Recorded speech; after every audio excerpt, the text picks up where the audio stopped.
రాబోయే పార్లమెంట్ ఎన్నికలకు సంబంధించింది 3 పార్టీలు ఇక్కడ ఉమ్మడి మహబూబ్నగర్ జిల్లాలో అయితే పార్లమెంట్కి సంబంధించిన మహబూబ్నగర్ పార్లమెంట్ పరిధిలోని 3 ప్రధాన పోటీ ఉండబోతుంది. ఈ పోటీలో మహబూబ్నగర్ పట్టణంలోని వంటన్ ప్రాంతంలో ఉన్న ప్రజలు ఏ పార్టీ వైపు మొగ్గు చూపుతున్నారు, ఏ పార్టీని గెలిపిస్తున్నారు అంశాలపైన ఇక్కడ స్థానిక ప్రజలను అడిగే ప్రయత్నం మనం చేద్దాం. మహబూబ్నగర్ పార్లమెంట్ ఎన్నికలు దగ్గర పడుతున్న ఈ నేపథ్యంలో కూడా 3 అభ్యర్థులు పోటీ ఉండబోతుంది. 3 పార్టీలు ప్రధానంగా ఉంటున్నాయి. ఏ పార్టీ ఈ పాలమూరు పార్లమెంట్ ప్రజలు ఎటువైపు ఉండబోతున్నారు? పబ్లిక్లో చాలా మటుకు నరేంద్ర మోడీ తర్వాత డీకే అరుణమ్మ గారికి ఎక్కువ సంఖ్యలో పబ్లిక్ స్పందన ఉంది.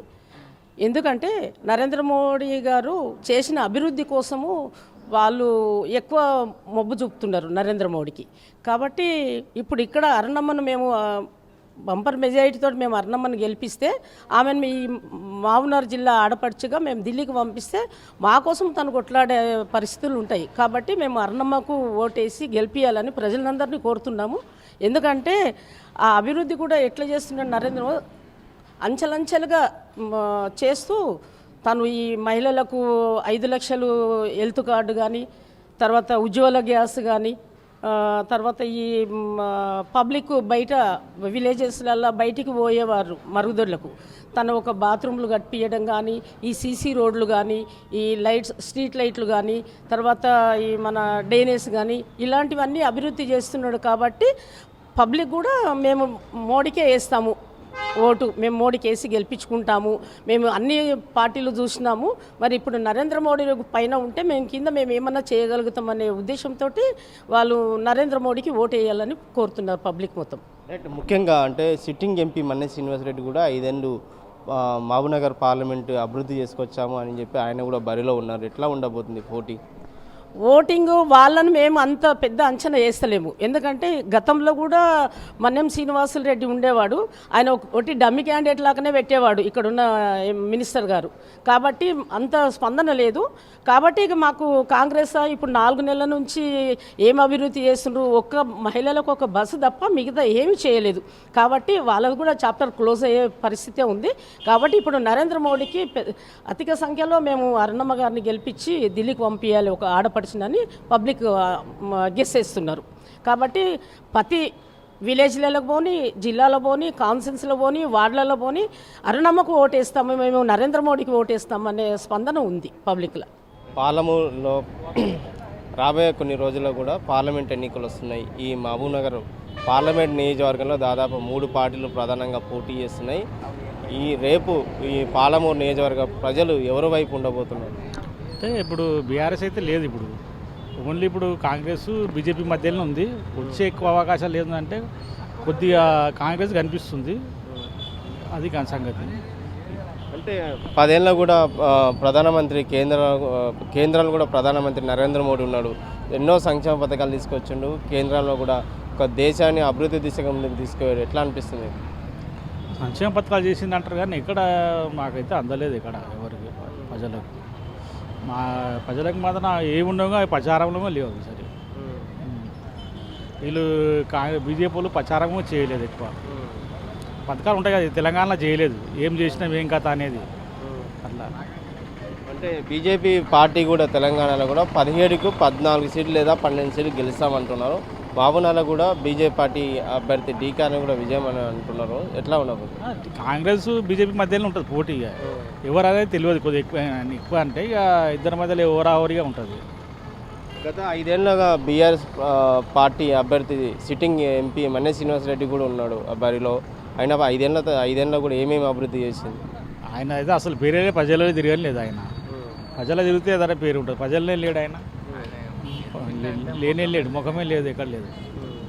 అట్లా ప్రజలు ఉంటేనన్నా కమసం ఈయన ఇప్పుడు ఎవరైనా వస్తే గుర్తుపట్టరు ఆయనని, తెలియదు.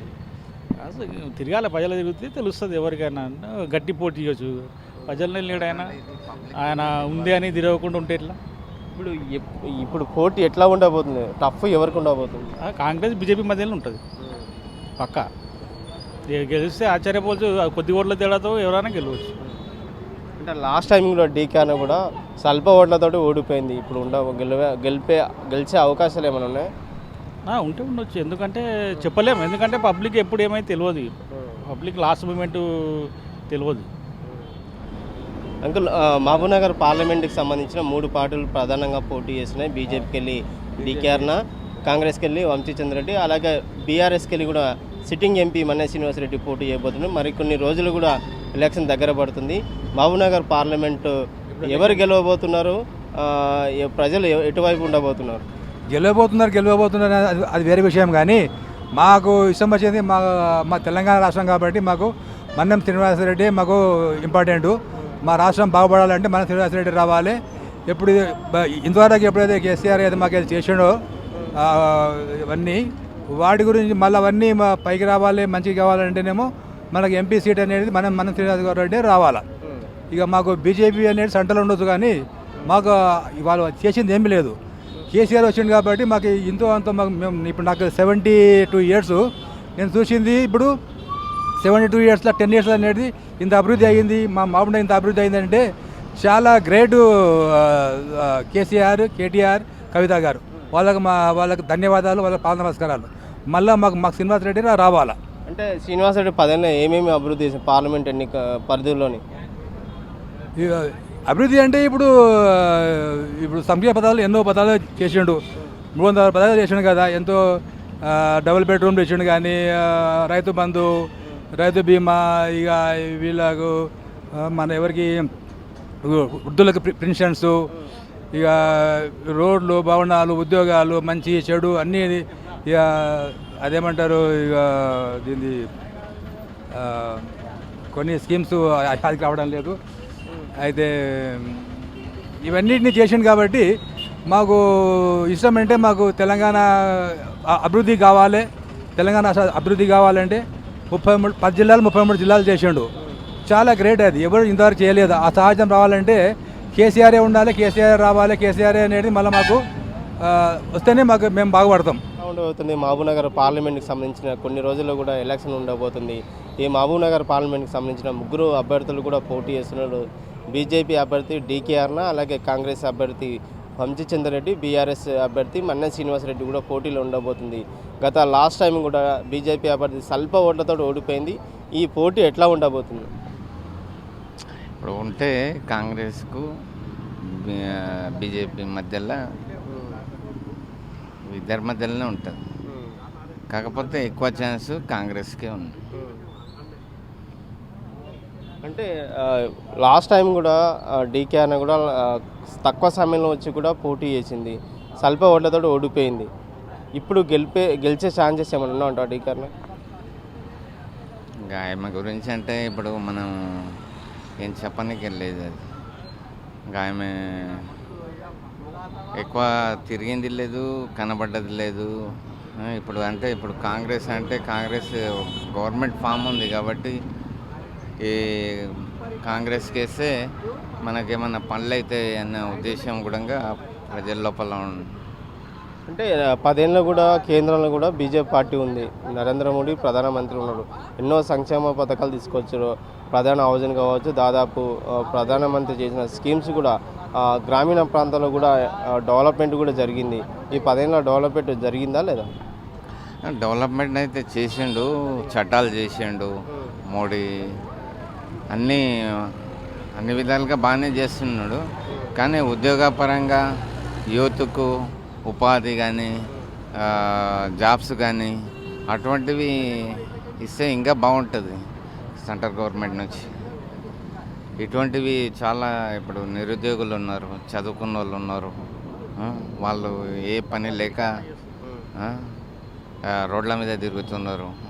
వాళ్లకు ఏమన్నా ఉపాధి కల్పించాలని ప్రధానమంత్రిని కోరుకుంటున్నాను. ఇప్పుడు ఈ తెలంగాణలో కూడా కాంగ్రెస్ పార్టీ అధికారంలో ఉంది. అధికారం వచ్చింది 6 గ్యారెంటీ అని చెప్పారు, కానీ ఇప్పటివరకు అమలు కాలేదని చెప్పి కొంతమంది ప్రజలు అభిప్రాయపడుతున్నారు. ఈ ఎన్నికల్లో పార్లమెంట్ ఎన్నికల్లో కూడా ఎఫెక్ట్ పడబోతుంది. 17 సీట్లు కూడా బీజేపీకి, 12 సీట్లు గెలిచే అవకాశాలు ఉన్నాయంటుంది. దీన్ని ఎట్లా చూస్తుంది? ఇప్పుడు చేసే వరకు కొన్ని అయితే అమలు చేసిండ్రు, కొన్ని దాన్ని బట్టి కూడా ఓట్లు వేయచ్చు. ఇంకా కొన్ని చేయనందుకు కూడా ఓట్లు వేయకపోవచ్చు.